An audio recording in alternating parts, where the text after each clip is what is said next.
This interview is brought to you in association with Rabobank. Hello and welcome to another Rural Delivery online interview. I'm Roger Bourne and today I'm speaking with Mark Soccio, Senior Analyst at Rabobank, who co-authored a report recently looking at what's happening in the global trade of fresh fruit and vegetables. Mark, thanks for joining me. Thanks, Roger. Mark, your report, which is very thorough, suggests that New Zealand has got perhaps some thinking to do in terms of its position and what you're calling a new world order if we want to remain competitive. Can you just quickly explain to us what you've seen and what that new world order might be? Sure. Well, there are two sides to it, really, both on the production side of fresh fruit and vegetables, but also on the demand side. So, I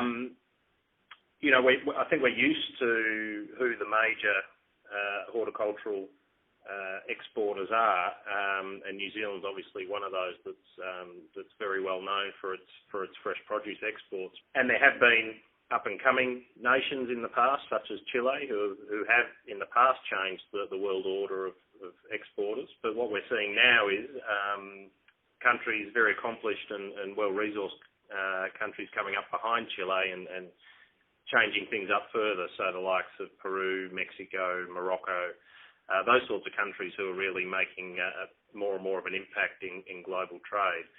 But also on the demand side of things, we've obviously seen the rise of Asia. For a long time, a lot of horticultural exporters really fought over the European market, but what we're seeing these days is the European market isn't growing anywhere near to the same extent that it has in the past, and we're seeing a lot of the growth actually gravitating to Asian markets. China's an obvious one, but there are others, even in the Middle East.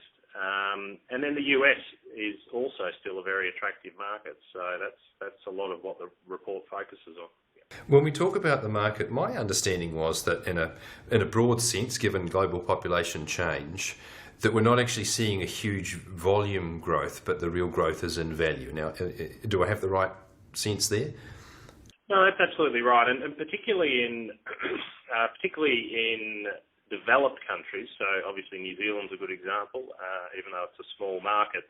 But whether it's Europe, the US, so on and so forth. For a long time, authorities and health authorities and governments have been trying to push the increased per capita consumption of fresh produce, but it's been very slow and hard going. So, but what we are seeing is consumers are gravitating and willing to pay more for higher value produce, and that's really what's driving the value of global trade. And then you've got emerging nations and markets as well, who are obviously, their incomes are rising, they're able to afford better quality produce from other parts of the world, and that's obviously helping to drive the value of global trade as well.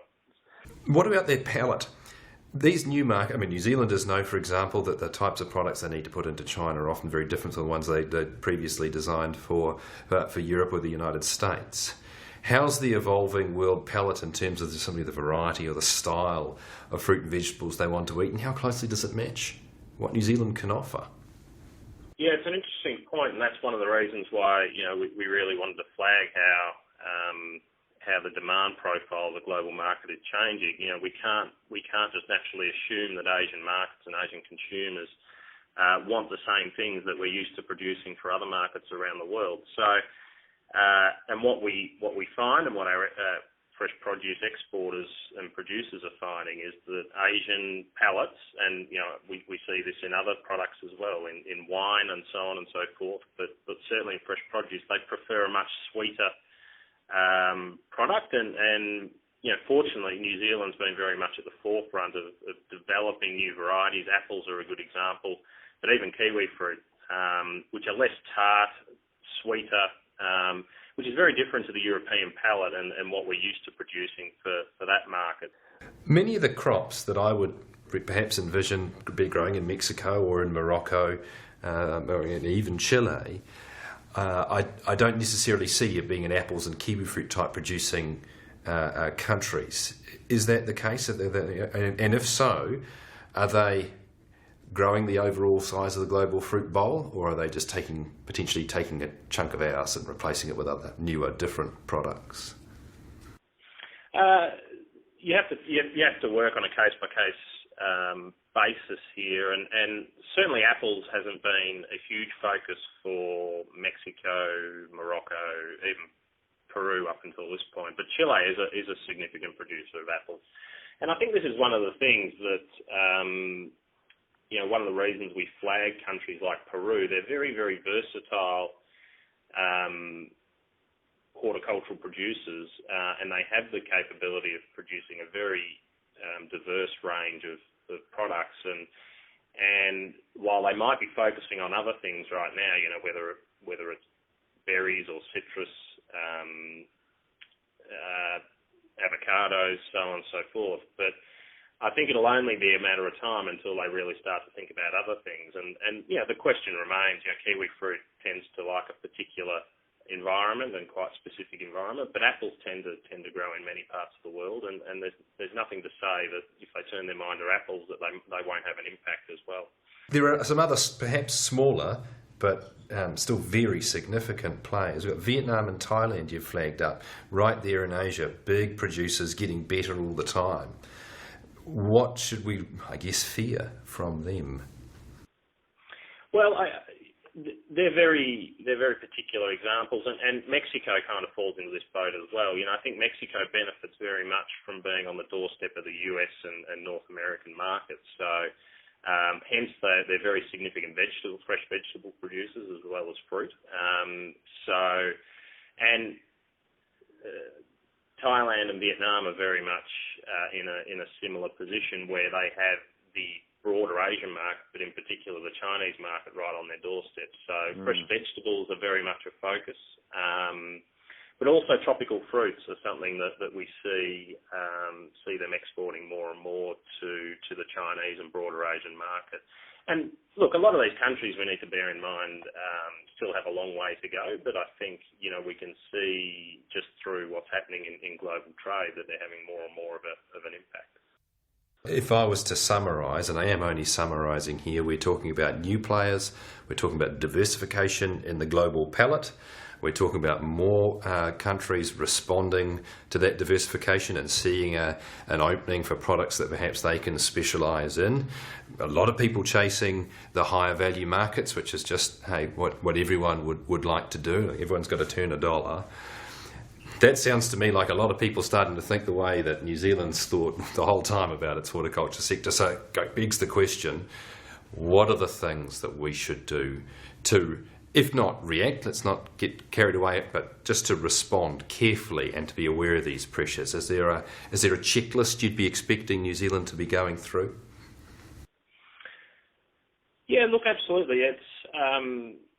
It's very much a case too as to how these countries are positioned in the global market. China itself is a massive horticultural producer and exporter for that matter, but they tend to export very much to the nearby region and very much lower value, lower quality products. So we need to be careful as to keep in mind as to where countries are positioned and what their reputation is in the global market. And that's one thing we talk about in the report, is that some countries, especially New Zealand, the US, even Australia to a certain extent, have very much an advantage when it comes to their global reputation for safety and quality and reliability in terms of trade logistics and so on and so forth. So New Zealand, I think, this report doesn't throw up any flashing red lights for New Zealand. It really just tries to reinforce the point that it's well positioned,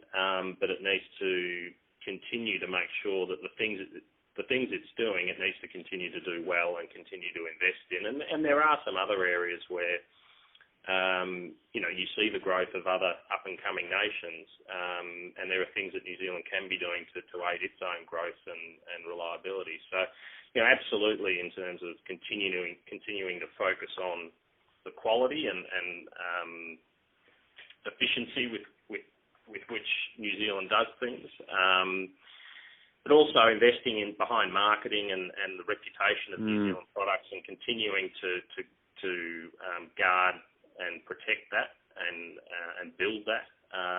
But also there are things, and we spent some time talking about Peru in the report, and one of the things that's very much driven its growth has been the investment.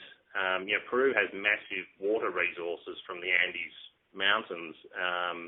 Obviously, there's not much water along the coast where it's mostly desert, but it has managed to harness and invest a lot of money in both public-private partnerships to channel that water to the coast, and that's really a lot of what's been driving their growth. And New Zealand's in a very similar situation, and I don't think New Zealand ever should want to play the volume game, but certainly when it comes to protecting what it has and continuing to grow its production base, I think, a lot of New Zealand's water resources are relatively untapped, and, there's still some seemingly crazy situations where, a slightly dry season in Canterbury can lead to water restrictions, which really doesn't add up when you look at what's happening in other parts of the world and what can be done to make sure that you've got access to reliable, steady streams of irrigation water. Mark, we're going to have to wrap it up, but I've got one last question for you. There are a lot of other people out there potentially trying to come into our space, they're trying to grab a part of what's a very important global market. They may be able to produce some of the same products as us, the same quality, or maybe cheaper, or provide novelty and things. But what we can provide is a product that's from New Zealand and carries with it that whole brand story. Did you get any sense through this report of really we were doing enough to make the most of that provenance story?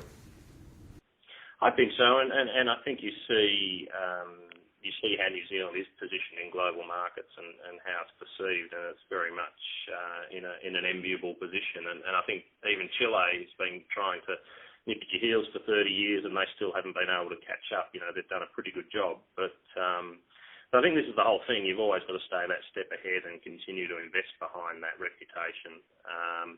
But also, I think, have a reputation for innovation, which I think is what New Zealand is, particularly these days, starting to develop, in terms of developing new varieties, and this is where research and development becomes so important. But not only on the production side of things, but also in understanding consumers. And, we've touched on how Asian consumers are different, but I think we've really only scratched the surface there. And if New Zealand producers can have the best understanding of Asian consumers in terms of what they want and how they buy fresh produce, then I think, they're going to be in a much stronger position than anyone else out there in the global market and be much more effective. So, I think it shows New Zealand to be well positioned, but it just needs to keep doing a lot of the things that it's doing, plus maybe a few other things, particularly well to maintain that advantage. Look, Mark, thank you very much for joining us. Thanks for those insights. And we'll keep in touch. If you do any more further work in this area, we'd be really interested in talking with you. My pleasure. Thanks for the chat. This interview was brought to you in association with Rabobank.